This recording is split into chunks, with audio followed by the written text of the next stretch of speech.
before children are extremely verbal, how frustrating it can be on both ends when clearly they want something, but you don't know what it is. As a parent, you can feel sort of helpless in that situation. Hey, help me help you. That is the way that your brain feels when you are saying that you're feeling so overwhelmed, like you're inadvertently making yourself helpless. If you are ready to burn bright instead of burning out, to lead without losing yourself, and to enjoy the life you have worked so hard to create, then keep listening. I'm your host, America's leader on rewiring perfectionism, CLG, and this is Perfectionism Rewired, the podcast. Welcome to Perfectionism Rewired. Today we're talking about the first way you can broaden your horizon of control in your daily life and end overwhelm forever. Most perfectionists feel like overwhelm just happens to us all the time. We get too much on our plate and we become victims of these mind hijackers that causes us to overthink, catastrophize, and spin out. But truth booth, you have significantly more control over how that works. Which, woohoo, I feel like every perfectionist, it's like control, our eyes light up. By the end of this episode, you will broaden your horizon of control and gain the vital knowledge you must have in order to help yourself no longer feel overwhelmed. And you are going to be able to assess where you're currently at with this skill set. You want to make sure that you listen till the end of this episode because I am giving you the how-to of how you can put this skill set into practice starting today. Before we get into it, everything you hear on this podcast and in today's episode is based on the most current, best available neuroscience research and findings. But most importantly is that this is accurate. The first way you can broaden your horizon of control and end overwhelm is training your brain to learn new emotion words. When you say, I'm overwhelmed, I'm tired of being overwhelmed, I'm feeling so overwhelmed, you are unintentionally making yourself helpless. Saying how you're feeling overwhelmed is just like saying what you feel like eating is food, utterly unhelpful. Let's say we're going to dinner together and I'm like, hey, what are you craving for dinner? And you're like, food. So really, what would you like to eat tonight? Food. I'm standing there bewildered. And then you tell me, I'm so hungry, CLG. And I'll ask, well, what do you want? Food. Do you see how it's so nonspecific and unhelpful? Before children are extremely verbal, how frustrating it can be on both ends when clearly they want something, but you don't know what it is. As a parent, you can feel sort of helpless in that situation. Hey, help me help you. That is the way that your brain feels when you are saying that you're feeling so overwhelmed, like you're inadvertently making yourself helpless. You're not feeling a precise emotion. Like, I'm feeling overwhelmed. Overwhelmed with what? It's like, what do you want to eat? Food. What is it that you want right now? Something. Inside, you're feeling a piñata of stress or uncomfy. Think about how many times in your life that you've ever felt overwhelmed. That's probably tens of thousands of times. Your brain is like, okay, overwhelmed, but how do I compute? What is the action plan that I can bring up that is most useful for the specific situation that you're in?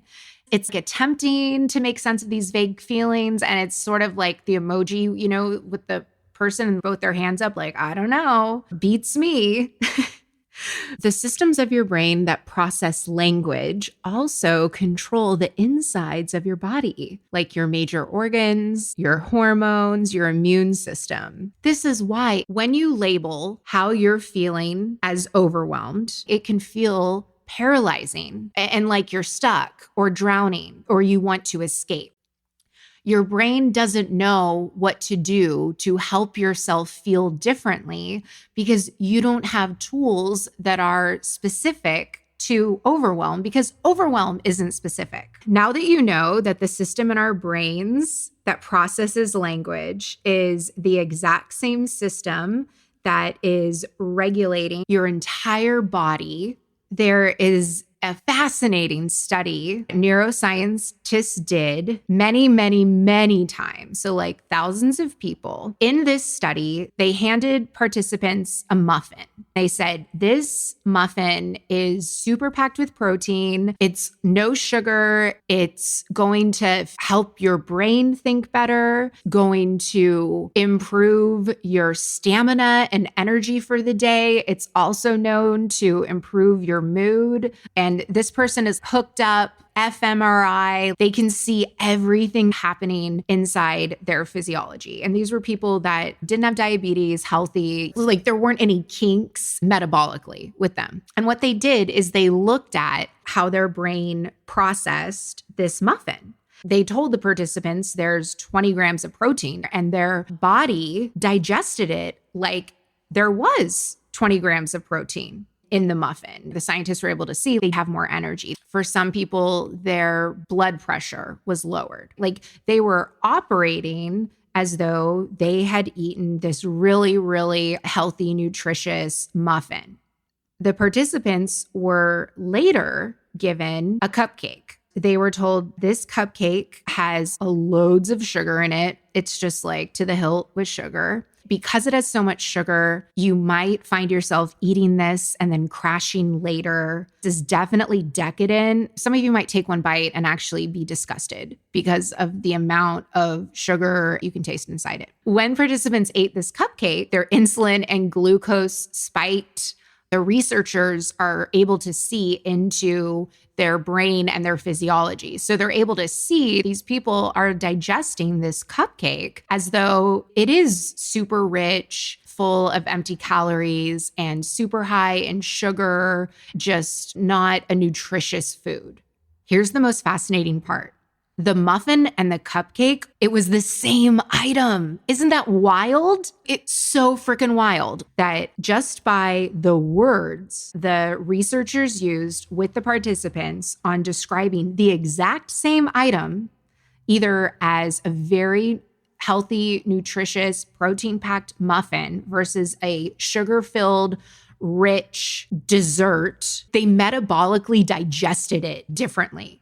Like it wasn't even just on their emotions. It was like with their whole physiology.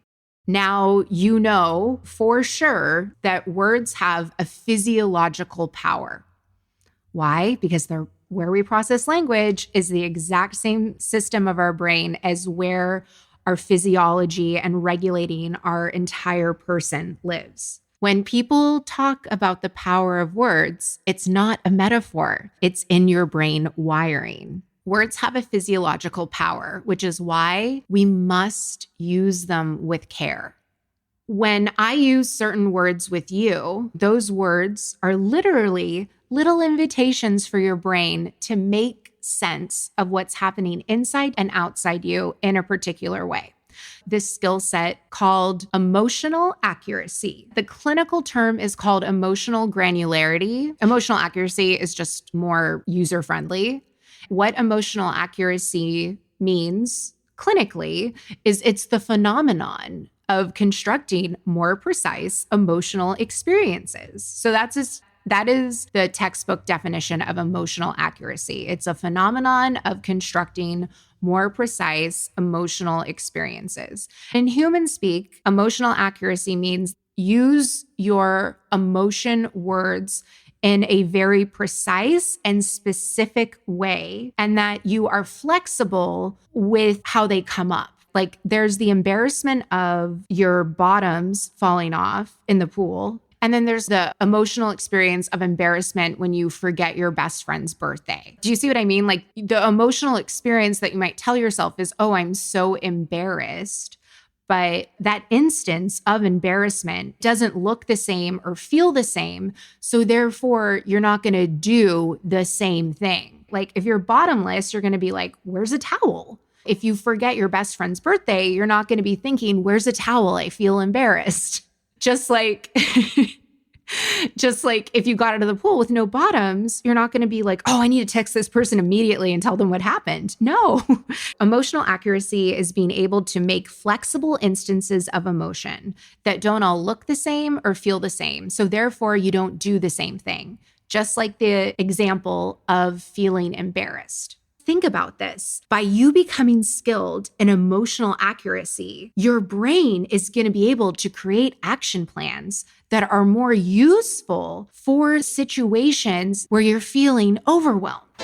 Listen up. Taking charge of your perfectionism is so much easier than you have been led to believe. Whether you want to stop playing out worst case scenarios in your head or be joyfully present ambitious again, you don't need more rigid rules, guesswork, or hard work in perfectionism recovery. You need a framework that helps you understand and, most importantly, rewire your perfectionistic habits from the inside out. It starts inside of Perfectionism Optimized. Besides the obvious mental health and wellness benefits, rewiring your perfectionism is the fastest way to figure out what's really underneath your perfectionistic patterns. This radically different, proven, proprietary approach helps you succeed by dropping the contempt and judgment that blocks change. Discover how to trust yourself, take control of your world, and feel truly empowered to own your perfectionism instead of being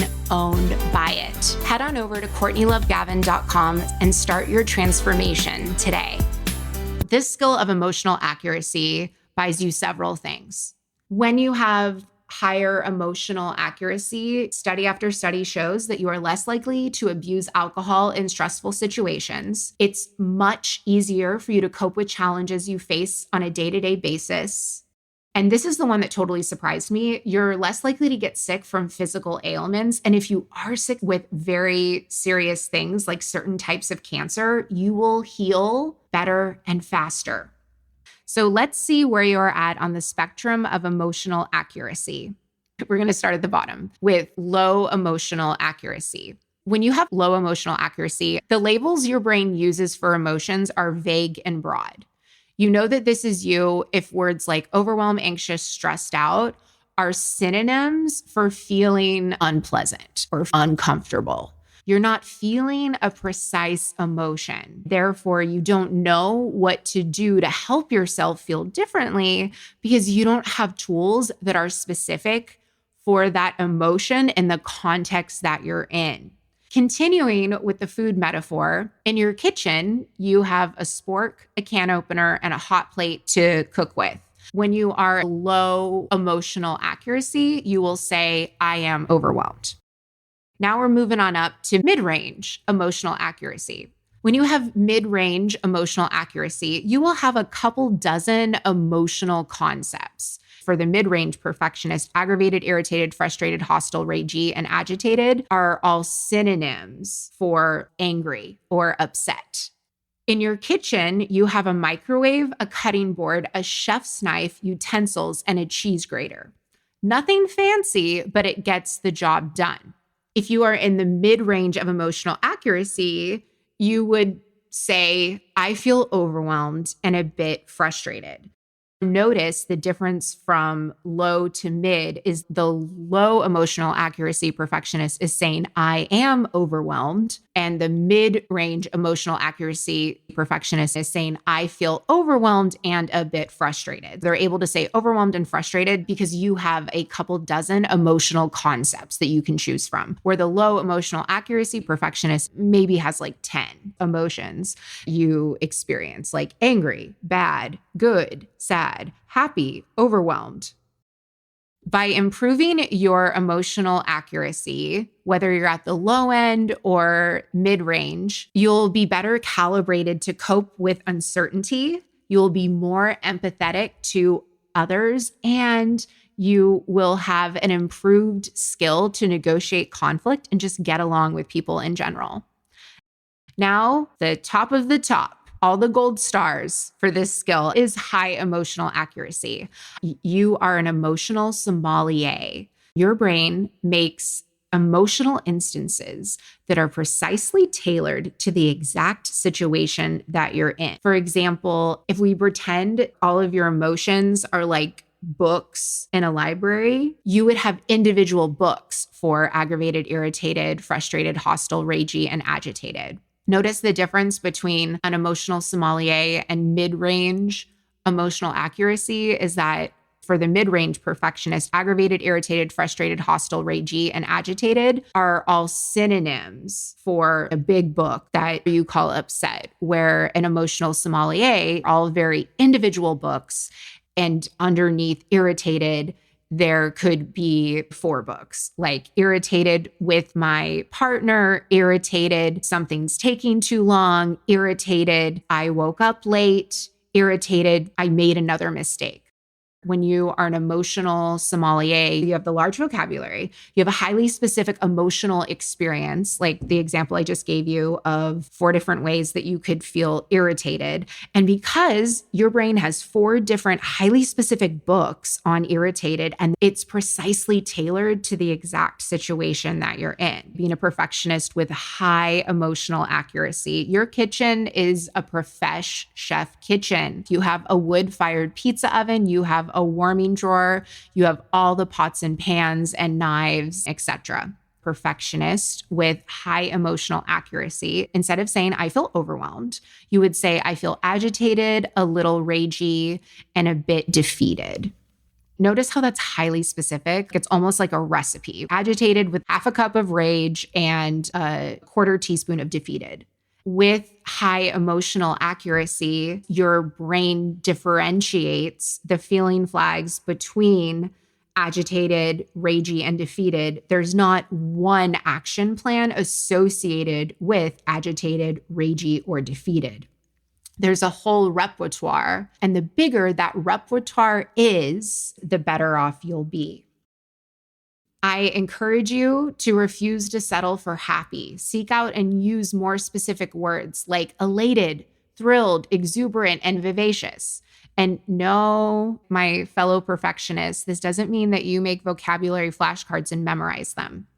It's that you expose yourself to these more specific words and experiences that go along with them, so that your brain actually has a book, right? Because if you just memorize the word in your emotional library, all that your brain has is a book with blank pages. It's like those fake books they sell on Amazon. It has this cute cover, but then you open it and it's blank. You don't want to go the flashcard route. You're probably going, okay, I understand words, but CLG, how do I recognize my emotions more accurately? That is the wrong question to be asking. The correct question is, how do you construct your emotions more accurately?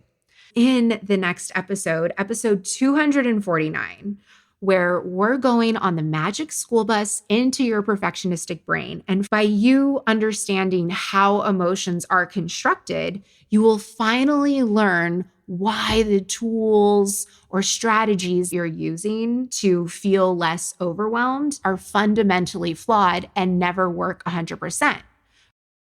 Emotions are not happening to you, even though it might feel like it. Emotions are not happening to you, and then you label them like, oh, that's disgust, that's despair. No, your brain is making them. You are your brain. You are constructing your emotional experiences. No one else is doing it. It's you. You're doing it. How do you construct your emotions more accurately? And this is the how. This is the how-to. You become more aware of how you're making meaning of situations. Now you're probably thinking, I want to construct my emotions more accurately. You're saying I need to become more aware. How do you become more aware? First, you analyze the situation after the fact. In order to do this, you need to know the difference between reflecting like a scientist versus ruminating and looking with contempt for what you did wrong. I have a whole tool dedicated to this inside of Perfectionism Optimized one-on-one coaching. It's called It's called, what is it called? Why am I forgetting this right now? Oh, it's called the Solve and Evolve. It's a tool that allows you to choose the features that you focus on. And by changing your focus of attention, you change your experience in the moment. You can experience a taste of this in a single session by going to CourtneyLoveGavin.com/rewire. Other ways that you can become more aware is you can travel, you can talk to people who are culturally different than you. You can act in plays. The through line here is forcing yourself to experience something differently than you normally would. It's like the first time you learned how to ride a bicycle. You're not like, okay, I'm going to go mountain biking with no training wheels. I'm just going to know what to do. No. You practiced it. And in the beginning, it was probably harder than you thought it was going to be. It required a lot of effort and investment. And that's what this skill set of emotional accuracy requires too. Take care, and I'll see you in the next episode when we go on our magic school bus into your perfectionist brain. Listen up. Taking charge of your perfectionism is so much easier than you have been led to believe. Whether you want to stop playing out worst case scenarios in your head or be joyfully present, ambitious again, you don't need more rigid rules, guesswork, or hard work in perfectionism recovery. You need a framework that helps you understand and, most importantly, rewire your perfectionistic habits from the inside out. It starts inside of Perfectionism Optimized. Besides the obvious mental health and wellness benefits, rewiring your perfectionism is the fastest way to figure out what's really underneath your perfectionistic patterns. This radically different, proven, proprietary approach helps you succeed by dropping the contempt and judgment that blocks change. Discover how to trust yourself, take control of your world, and feel truly empowered to own your perfectionism instead of being